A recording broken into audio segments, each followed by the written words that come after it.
مسجل اور ہماری آج کی جو بحث ہے وہ کتاب صلاۃ کی 11ویں فصل کے بارے میں ہے، اور 11ویں فصل جو ہے وہ کتاب صلاۃ کی وہ جماعت کے بارے میں ہے۔ جماعت کا کتنا ثواب ہے، جماعت کے احکام کیا ہیں، جو امام ہے نماز پڑھانے والا ہے اس میں کیا شرائط ہونے چاہیے، اور اس طرح کے احکام بیان ہوں گے۔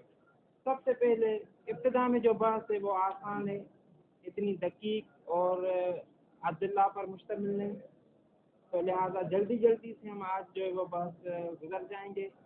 پہلے یہ ابتدا میں یہ بتا رہے ہیں کہ تمام جو واجب نمازیں ہیں، تمام واجب نمازوں میں چاہے وہ یومیہ ہو یا غیر یومیہ ہو، ان میں جماعت کرنا مستحب ہے، اور نافلہ میں نماز جماعت نہیں ہو سکتی سوائے کچھ نمازوں کے جن کا بعد میں ذکر۔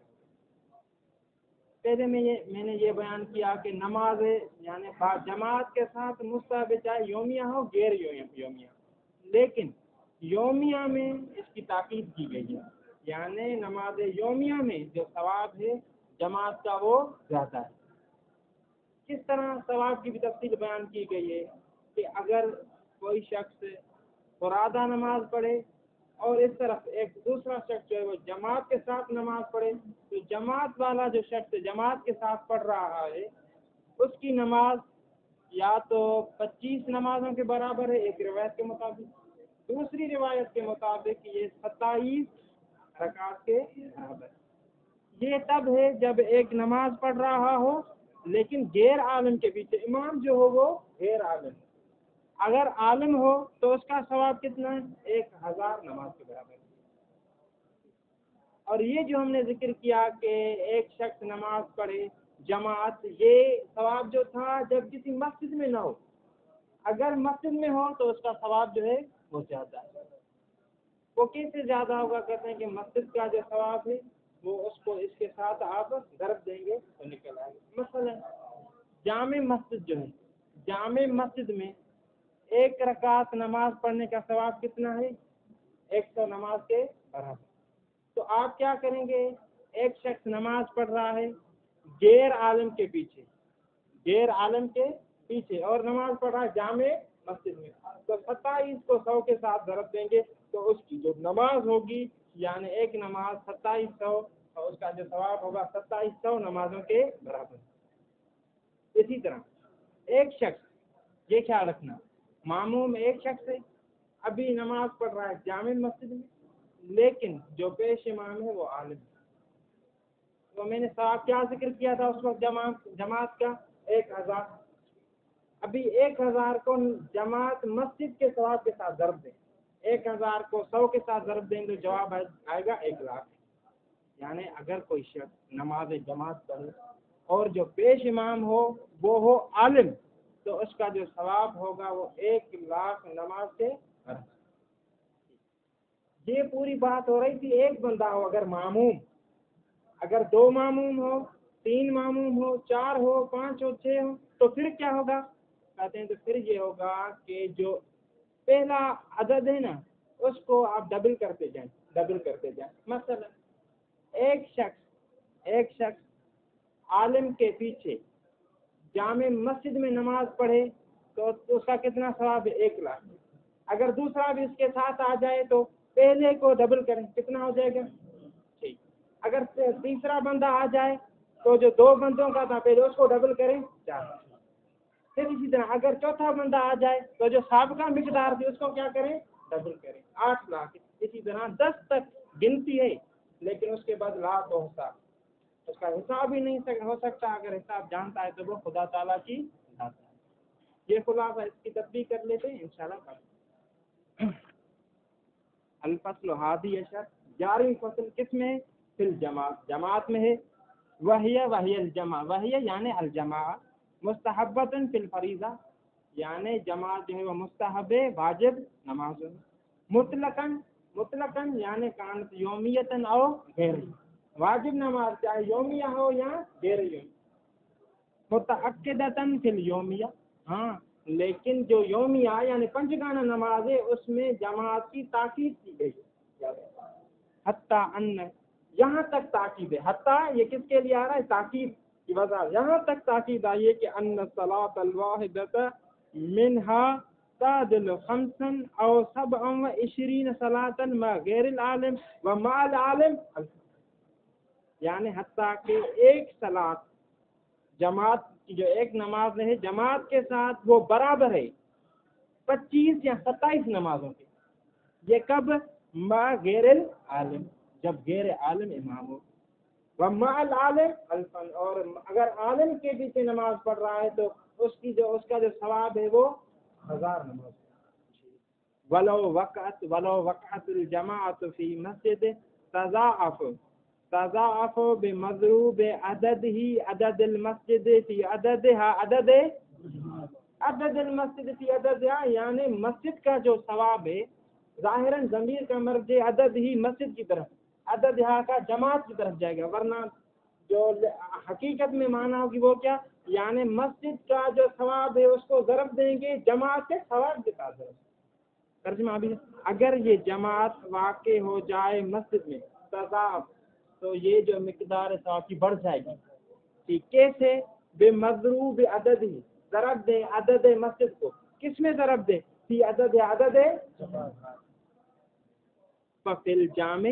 ابھی اس کی مثال کے ساتھ تصدیق کر رہے ہیں کہ یعنی ایک مرتبہ جماعت کے بغیر دوسری مرتبہ جماعت کے ساتھ لیکن مسجد میں ہو، اس کی تصدیق. ففل جامع ما غیر العالم، اگر جامع میں ہو اور شخص جو ہو وہ عالم نہ ہو بلکہ الفان و سبا 2700 2000 ومال عالم 100 ہاں اگر عالم ہو تو 100,000 یعنی 1,00,000. وروی ان ذلک مع اتحاد الامام، روایت کی گئی ہے یہ جو ہم نے ثواب بیان کیا کہ عالم ہو اور جامع مسجد میں نماز پڑھے تو اس کی جو ثواب ہے وہ 1,00,000 ہے. یہ کب ہے؟ جب معموم ایک ہو. اتحاد الامام. فلو تعدد المعموم، ہاں اگر معمومین متعدد ہوں تضاعف، تو یہ ثواب جو ہے وہ بڑھ جائے گا. کیسے؟ فی کل واحد، ہر ایک میں ثواب کا اضافہ ہوگا. کیسے ہوگا؟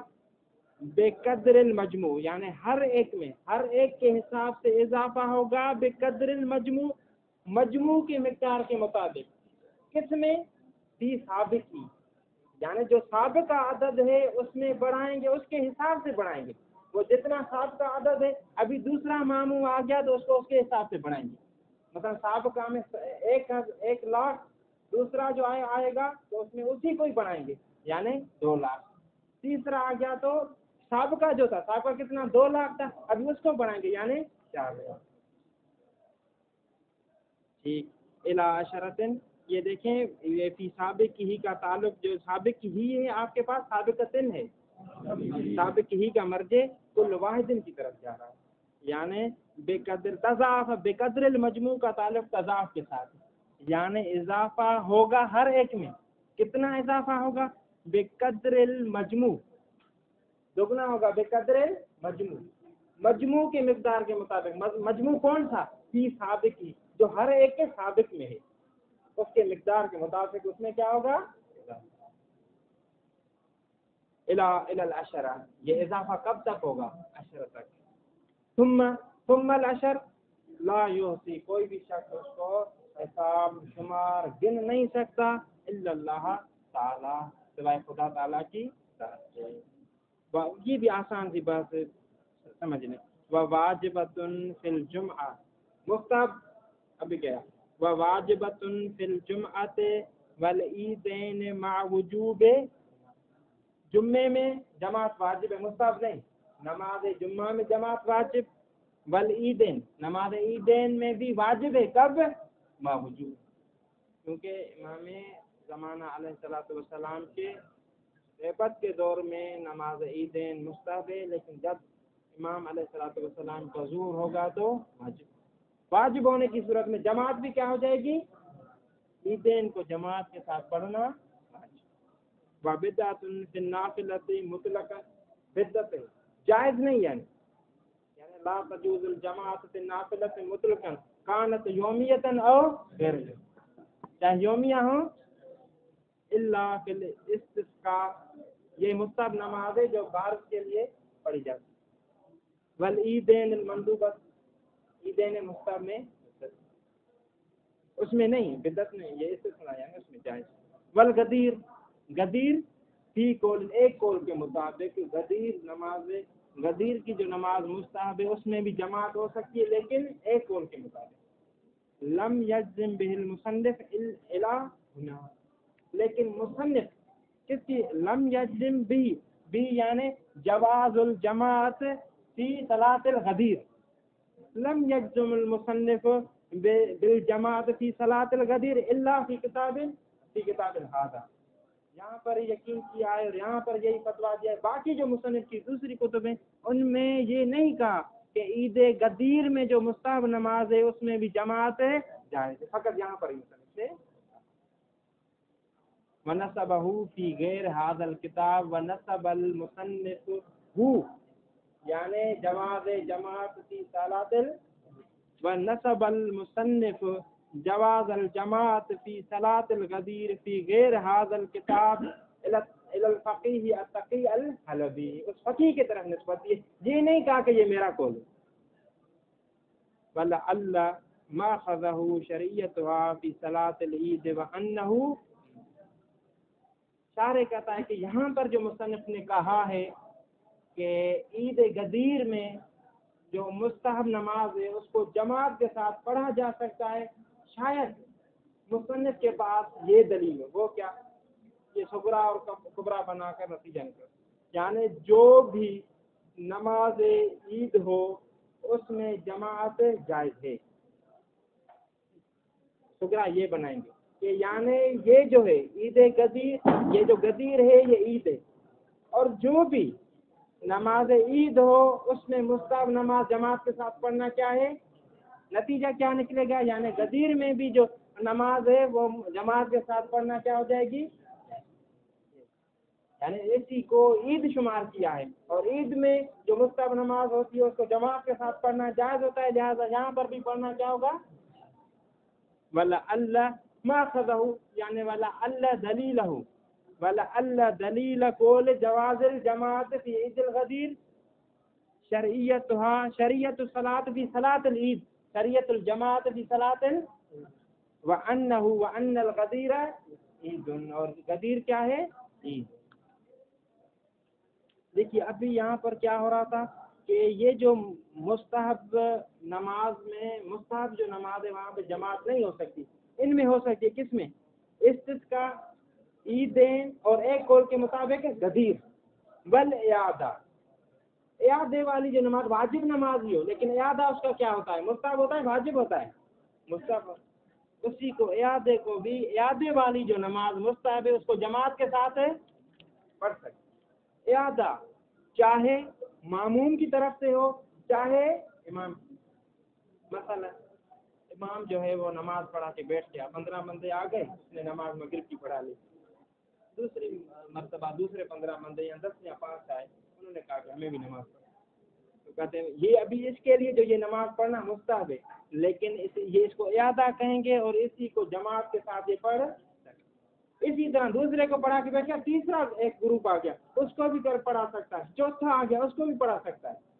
جتنا بھی ان ترامت، یعنی ان ترامت مرتن بعد اخرى، یعنی اگر ایک کے بعد دوسرا آ جائے، جتنے بھی آ جائیں کوئی مسئلہ نہیں، ایک قول یہ علی الاقوی یہی ہے کہ جتنے بھی آئیں، لیکن دوسرا قول یہ ہے کہ یہ دوسری مرتبہ کر سکتا ہے جمع، تیسری مرتبہ، اسی طرح معموم کے لیے اعادہ ہے، اسی میں بھی وہ جماعت کے ساتھ پڑھ سکتا ہے، اعادے والی نماز جماعت کے ساتھ پڑھ سکتا ہے، مثلاً کہ آغا شیخ ہیں جو آغا شیخ صاحب، مثلا ایک مرتبہ اس نے جماعت کے ساتھ نماز پڑھ لی، پھر دوسری مرتبہ نماز قائم ہو گئی جماعت کے ساتھ، دوسری مرتبہ وہی نماز مغرب کی پڑھنا چاہتا ہے تو پڑھ سکتا ہے، پھر تیسری مرتبہ شروع ہو گئی، تیسری مرتبہ بھی پڑھ سکتا ہے، کوئی مسئلہ، یعنی اعادہ ہر وقت نہیں، واجب کی نہیں کرے گا، مستحب ہے نا نماز، یعنی جتنی بار کرے مستحب کی کوئی مسئلہ،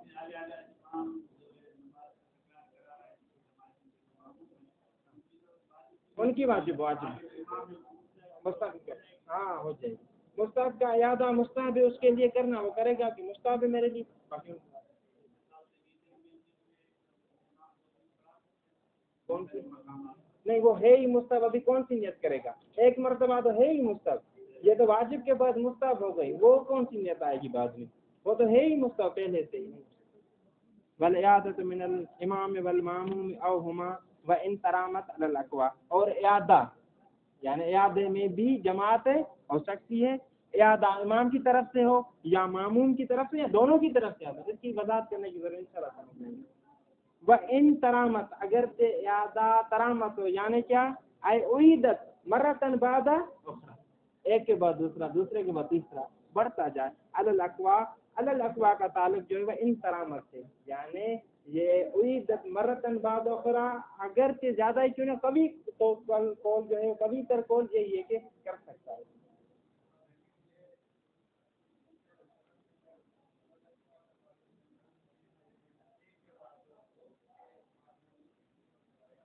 وہی میں نے بھی وہی وضاحت کی، ان ترامت کا مطلب یہی ہے، یعنی قول کبھی یہ ہے کہ دوسرے کے بعد ایک مرتبہ پڑھ لی، دوسری مرتبہ کیا تو کبھی قول یہ ہے کہ تیسری مرتبہ بھی کر سکتا ہے، چوتھی مرتبہ بھی کر سکتا ہے، لیکن اس کے مقابلے میں جو دوسرا قول ہے کہ دوسری مرتبہ کر لیا تو تیسری مرتبہ نہیں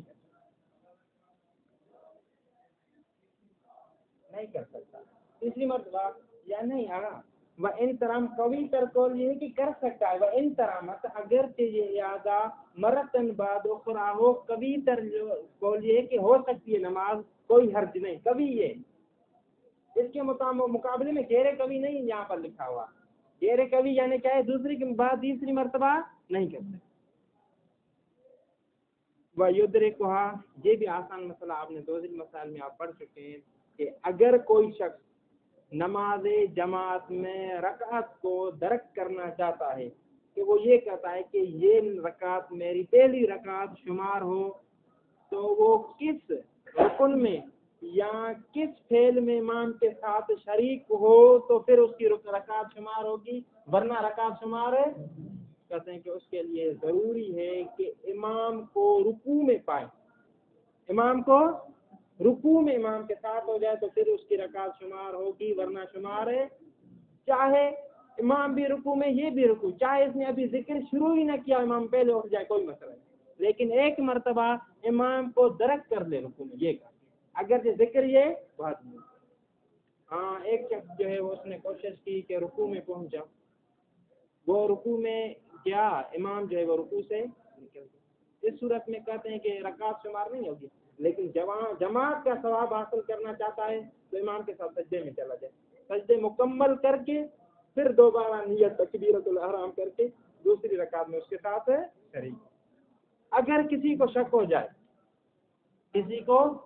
ہو جائے کہ میں نے امام کو رکوع میں درک کر لیا، یعنی جب میں رکوع میں کیا اسی وقت امام بھی تھا یا نہیں، تو اصل کیا ہے؟ اصل عدم ادراک رکوع، یعنی رکوع کو درک نہیں کیا، یعنی اس کی پہلی رکعت بھی شمار ہے نہیں، یہ مسئلہ واضح۔ وَيُدْرِكُهَا أَيْ الرَّكَعَةَ بِإِدْرَاكِ الرُّكُوعِ، رکعت کو درک کرے گا کیسے؟ بے ادراک رکوع مال امام، بے اس کی خود وضاحت کریں، بے ان یجتمع فی حد الراکع، یعنی کون؟ امام اور معموم جمع ہو جائیں رکوع والے حد میں، ولو قبل ذکر، اگر سے معموم کے ذکر کرنے سے بس تھوڑا سا اس نے کہا کہ بس یہ محسوس ہو جائے کہ واقعی جب میں گیا تو امام بھی رکوع میں، اگر سے اس نے ذکر شروع نہ کیا۔ اما ادراک الجماعت فسیاتی، ہاں جماعت کا درک کرنا یہ تو تھا رکعت کا، کہ رکعت ہوا، ہاں کوئی ثواب جماعت درک کرنا چاہتا ہے وہ کیسے؟ فسیاتی انہ یحصل بدون الرکوع ولو شک فی ادراک حد الاجزاء لم یحتسب رکعتن، ہاں اگر کسی کو شک ہو جائے کہ یعنی جو حد اجزاء ہے، حد کس کے لیے حد اجزاء؟ یعنی رکعت کے درک کرنے کے لیے، رکوع میں پہنچنے کے لیے جو حد اجزاء ہے اس کو میں نے درک کیا یا درک ہے، لم یحتسب رکعتن، اس کو رکعت سے شمار ہے، کیوں؟ یعنی اصل میں یہ ہے کہ شک ہو جائے، یعنی اس نے رکوع کو درک ہی نہیں کیا، شک ہے کہ رکوع کو درک کیا ہے یا نہیں، تو اصل عدم ادراک رکوع، جب عدم ادراک رکوع ہو گیا تو رکعت بھی شمار ہے لِأَصَالَةِ عَدَمِهِ لِأَصَالَةِ عَدَمِ. پھر کیا کرے فَيَتْبَعُهُ فَيَتْبَعَ الْمَامُومُ الْإِمَامَ. کس چیز میں اتباع کرے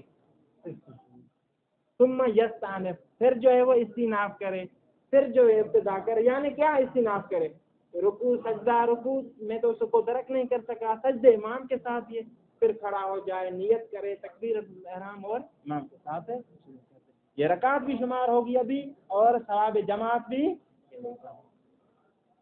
یہ بھی آسان سی بات ہے. یشترط بلوغ الامام الا ان یؤم مثلہ.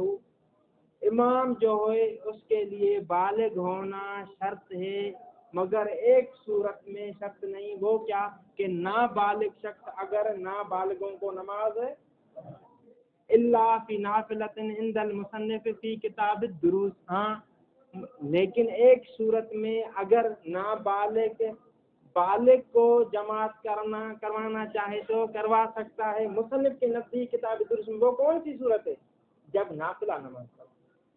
لیکن شارح کہتا ہے وہ بھی ایک شرط کے ساتھ تقریباً جس کی مفصل بحث جو ہے وہ کتاب صوم میں آئے گی کہ آیا نابالغ جو ممیز ہے اس کی نماز شرعی حیثیت رکھتی ہے تو پھر تو یہ بات صحیح مصنف. اگر شرعی حیثیت نہیں رکھتی بلکہ ایک تمرینی اور مشق ہے تو پھر اس صورت میں یہ مصنف کی یہ بات بھی صحیح نہیں ہوگی. کون سی کہ نافلہ نماز جو ہے وہ نابالغ ہے پڑھا سکتا. شرعی یا تمرینی انشاءاللہ سوم میں زندہ رہے تو وہاں پر بحث کریں گے کہ شرعی کیا ہوتی ہے بچے کی نماز شرعی ہے یا تمرین مفصل بات وہاں پر موجود ہے. وَيُشْتَرَطُ بُلُوغُ الْإِمَامِ إِلَّا أَن يُؤَمَّ یا أُمَّ مِثْلَهُ أو فی نافلۃ یا نافلہ میں عند المصنف فی کتاب الدروس وَهُوَ يَتِمُّ وَهُوَ یعنی قول المصنف.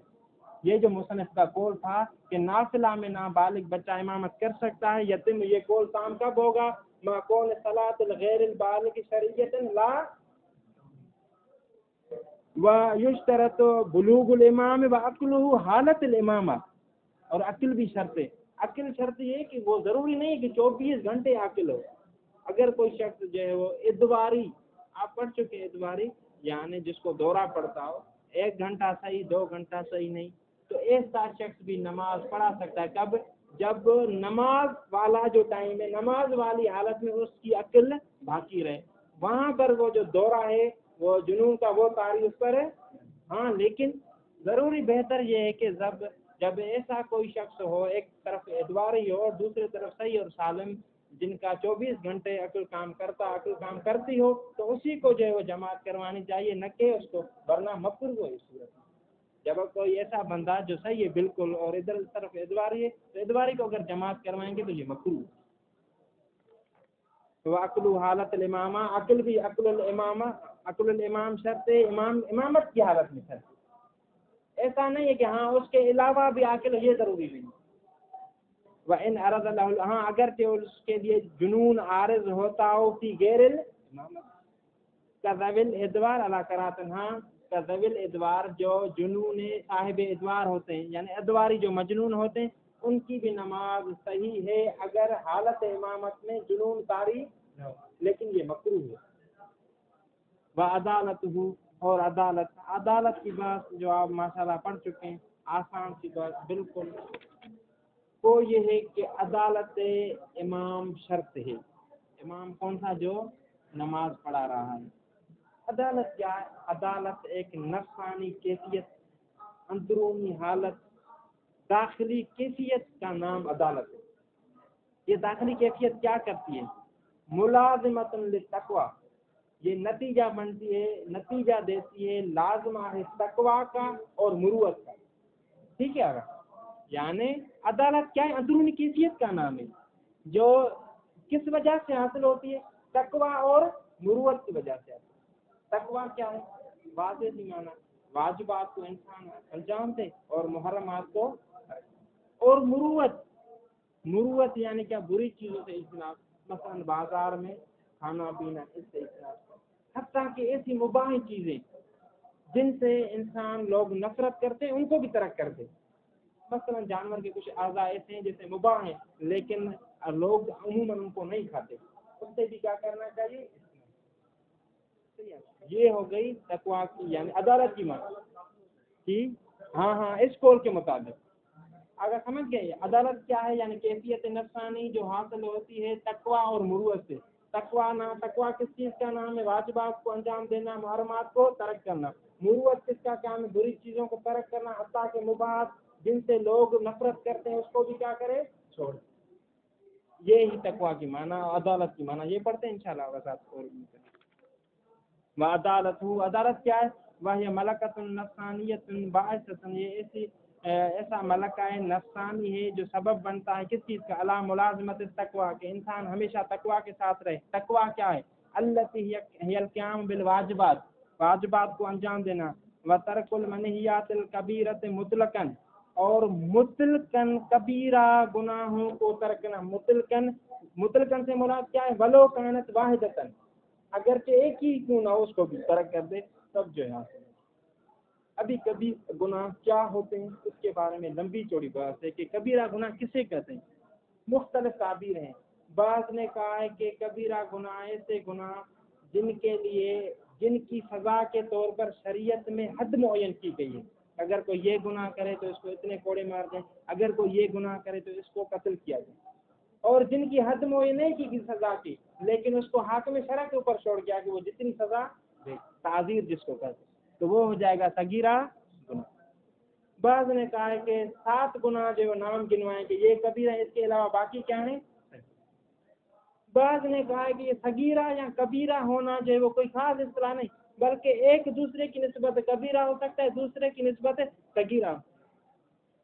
مثلا کسی کو بغیر کسی وجہ کے تھپڑ مارنا یہ صغیرہ گناہ ہے، لیکن کس کی نسبت صغیرہ گناہ ہوگا؟ قتل کرنے یا اس کو جو لاٹھی مارنے کی نسبت صغیرہ گناہ ہے. اسی طرح اور وہ جو لاٹھی مارنا ہے وہ کیا ہو جائے گا؟ کبیرہ.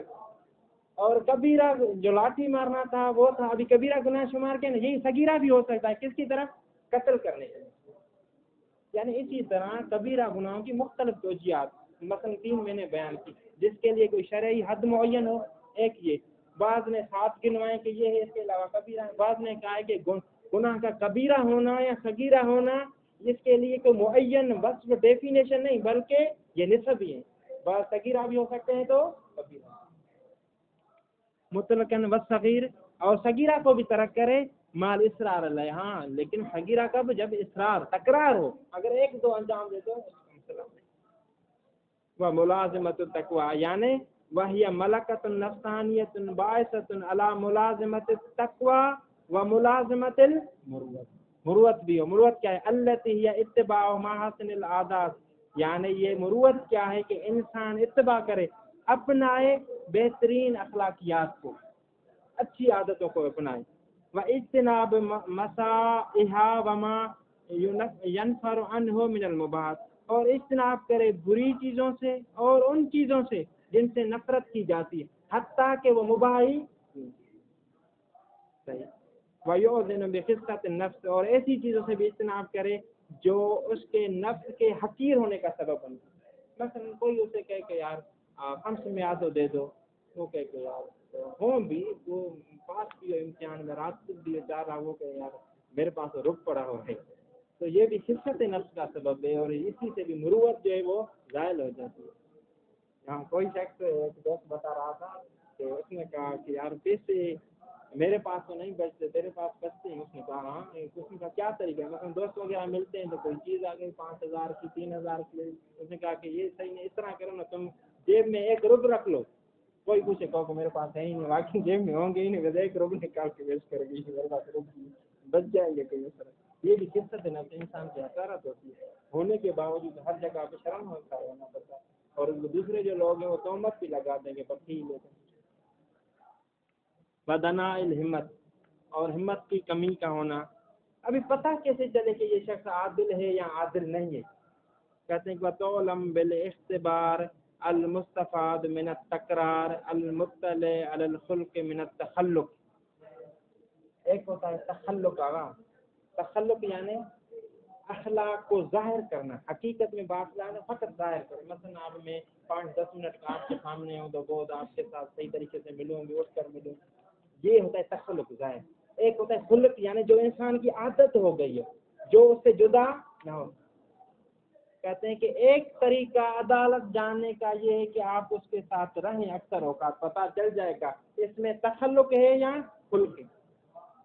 دوسرا آ رہا ہے انشاءاللہ وَتُعْلَمْ یعنی تُعْلَمُ العدالت بالاختبار اختبار کے ذریعے المستفاد جو حاصل ہوگا اختبار یعنی امتحان کیسے من التکرار تکرار سے اس کے ساتھ رہیں تکرار المطلع جو تکرار آپ کو آگاہ کرے گا مطلع آگاہ کرنا کس چیز پر علی الخلق اس کی اصلی عادت کس سے من التخلق جو ظاہر کر رہا ہے اس سے جو اصلی عادت وہ آپ کو پتہ چل جائے تو واقعاً ظاہراً اس طرح ہے باطناً عادتاً بھی وہی کیفیت ہے یا وہ نہیں. وَتَبْ من التکلف کا اور آپ کو آگاہ کرے گا یہ طبع کا عطف ہوگا خلق پہ اور طبیعت اس کی کیا ہے ایک مرتبہ تو تکلف کرتا ہے بہت اگر جائیں تو ظاہراً وہ خود کو تکلیف اور اسی طرح ظاہراً یہ جس طرح میں نے مثال دی اگر کوئی آ جائے اٹھ کر کھڑا ہو جاتا ہے لیکن دوسری جگہ پر دیکھے تو کسی کو ہاتھ بھی نہیں ملا وہی والمطلع علی الطبع من التکلف غالباً اور غالباً جو تکلف ہے اس سے آپ کو اس کی طبیعت کا بھی پتہ چل جائے گا یہ طبیعت تکلف ہے یا طبیعت میں ہی وہ عموماً ایسا ہی کرتا ہے. ایک بالاختبار اس کے ذریعے عدالت معلوم ہوگی وبشہادت العدلین یا دو عادل شخص اس کی عدالت کی وشیعہ شیوع ہو جائے ہر ایک کو پتہ کوئی ایسی بڑی شخصیت ہے جس کے بارے میں ہر ایک کو پتہ ہے کہ وہ عادل و اقتداء العدلین بہی فی الصلاۃ ہاں دو ایک مرتبہ دو عادل کہتے ہیں کہ یہ عادل ہے دوسری مرتبہ دو عادل اس کے یہ نہیں کہتے کہ یہ عادل ہے بلکہ اس کے پیچھے کھڑے ہو کر نماز اس سے بھی عدالت ثابت ہے. بحث یعلم رکونہما الیہ ہاں وہ کب جب آپ کو یہ پتا ہو ایسا نہیں کہ ڈر کی وجہ سے نماز پیچھے پڑھ رہے ہیں بلکہ اس کا ان دونوں کا اس کے پیچھے نماز پڑھنا فقط اس پر اعتماد کرنے کی وجہ سے کسی اور وجہ سے بحیث یعنی اقتداء عدلین سے بھی عدالت کا پتہ چلے گا لیکن شرط کیا ہے بحیث یعلم جب یہ پتہ ہو رکونہما اے اعتمادہما الہی الامام تزکیۃ اس کی تقوی پرہیزگاری اور عدالت کسی اور کی وجہ سے نہیں تقیہ کی وجہ سے نہیں ہے اس سے ظلم کے ڈر کی وجہ سے نہیں ہے. ولا یقطع المخالفہ ہاں اگر شروعات میں وہ کچھ شرعی مسائل میں آپ سے مخالفت رکھتا ہے تو اس سے آپ کی نماز پر اثر نہیں پڑے گا اس کی عدالت کو کوئی اثر ہے فروعی مسائل میں الا ان تکون صلاۃ باطلۃ عند الماموم ہاں مسئلہ یہ ہے کہ آپ کی نظر اس کے ساتھ مخالفت ہے وہ بھی اسی طرح کہ آپ کے مطابق آپ نے جو اجتہاد کیا مثلا دو مجتہد مثلا اس کے آپ کے مطابق 3 مرتبہ تسبیحات اربع پڑھنا واجب ہے لیکن امام جو ہے اس نے کا جو اجتہاد ہے اس کے نتیجے کے مطابق ایک دفعہ مرتبہ پڑھنا کیا ہے یعنی آپ نے کہا کہ واجب اگر ایک کم پڑھے تو نماز کیا ہوگی صحیح اور اس کے مطابق ایک پڑھے تو کافی ہے تو ایسے امام کے پیچھے آپ الا ان تکون صلاۃ الامام باطلۃ عند وکان علی المصنف یہ بھی آسان سے شرائط ہے وکان علی المصنف ان یذکر اشتراط طہارت مولد الامام یعنی یہ بھی شرط ذکر کرتا ہے کہ جو امام نماز پڑھانا چاہتا ہے اس کی طہارت الولادہ واضح بات ہے یعنی وہ ولادت کے لحاظ سے حلال زادہ ہو فإنه شرط اجماعاً کما ادعاہ المصنف فی الذکر یہ ایسی شرط ہے جس پر تمام علماء کا اجماع ہے اور اسی اجماع کا دعویٰ کیا ہے مصنف نے اپنی دوسری فقہ کی کتاب جو ذکر ہے اس میں دعویٰ کیا ہے کہ امام کا طاہر الولادت ہونا ضروری فلا تصح امامت ولد الزنا وان کان عدلا ہاں اما ولد الشبہت ہاں ایک مرتبہ ولد الزنا نہیں ولد شبہ ہے وتی بھی شبہ ہو گئی مثلا کیسے ایک شخص نے ہم بستری کی کسی عورت کے ساتھ لائٹ نہیں تھی بالکل اس نے سمجھا کہ یہ میری بیوی ہے اور وہ دوسری عورت جو تھی جس کے ساتھ یہ مثلا انجام دے رہا تھا اس نے بھی سمجھا میرا کیا یہ شوہر حقیقت میں وہ اس کا شوہر نہیں تھا وہ اس کی بیوی تو اس کو کہیں گے وطیب شبہ. ہاں اگر کوئی شخص پیدا ہو گیا اسی وطیب شبہ سے تو اس کے پیچھے نماز ہو سکتی. اسی طرح ایک شخص کے بارے میں لوگوں نے ایسے ہی زبانوں پہ چلایا ہوا ہے کہ یہ ولد زنا ہے بغیر کسی تحقیق کے خامخواہ سے چلا دیا ہے تو اس کے پیچھے بھی نماز ہو سکتی. ہاں اس کے پیچھے نماز نہیں ہو سکتی جس کے بارے میں یقین اور تحقیق ہو کہ یہ ولد اما ولد شبہ وطیب شبہ والا جو اپنا شخص ہے وہ من تنالہ اور جس کو پہنچ گئی ہے کیا الفن زبانیں پہنچ گئی جس تک کیا زبانیں پہنچی من غیر جس تک زبانیں پہنچی یعنی زبانوں پر عام ہے کہ یہ ولد زنا ہے لیکن من غیر تحقیق فلا تو پھر اس کے لیے حکم نہیں ہے اس کے پیچھے نماز ہو سکتی ہے. وذکوریت ہو انکان المام مذکرن اور مذکر ہونا بھی شرط ہے مرد ہونا شرط ہے. اگر کس صورت میں معمومین مرد ہوں یا عورت جو ہے وہ نہ ہی مردوں کو پڑھا سکتی ہے نہ ہی اور اسی طرح خنثی بھی نہ ہی خنثی کو پڑھا سکتا ہے نہ ہی مرد. کیوں خنثی کو کیوں نہیں پڑھا سکتا؟ یہاں پر خنثی کی جو بات ہو رہی ہے وہ ذو خنثی ذو جہتین ہو سکتا ہے کہ یہ جو پڑھا رہا ہے خنثی وہ عورت ہو پیچھے جو پڑھ رہے ہیں وہ کیا ہو مرد ممکن ہے اسی لیے نہیں پڑھ سکتا. وذکوریت انکان الماموم ذکرن اور خنثی فتعم المرأۃ مثلا عورتوں کی طرح ولا تعم ذکرن ولا خنثی لاحتمال خنثی کیونکہ وہ مذکر ہو سکتا ہے ولا تعم الخنثی غیر المرأۃ اور اسی طرح وہ خنثی جو ہے وہ بھی عورتوں کے علاوہ کسی کو جماعت ہے احتمال انہوں سے کیونکہ احتمال موجود ہے کہ یہ جو خنثی پیشمان کرا یہ کیا ہو مؤنث ہو. وذکوریت الماموم اور معمومین جو ہیں وہ کیا ہوں لو کان آگے کیا ہے گا عبارت لو کان خنثی اگر وہ جو معمومین خنثی ہوں تو ان میں احتمال پایا جاتا ہے نا کہ وہ مرد. اللہم صلی علی محمد وعلی